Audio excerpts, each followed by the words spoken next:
Hi! In this video, I will show you how to connect your Dji Pocket 2 into OBS, so let's go!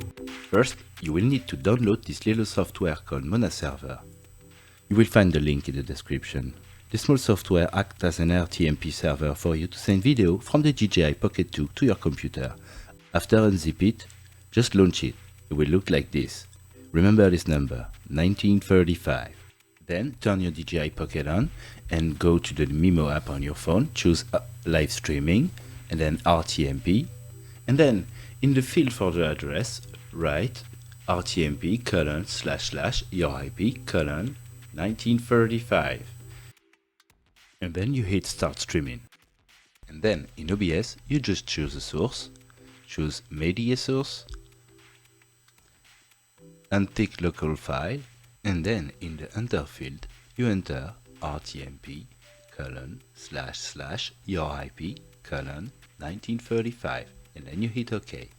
And that's it, guys, you've got your Dji Pocket 2 connected to OBS for streaming and more. If this video helped you, please like, comment and subscribe. Thank you!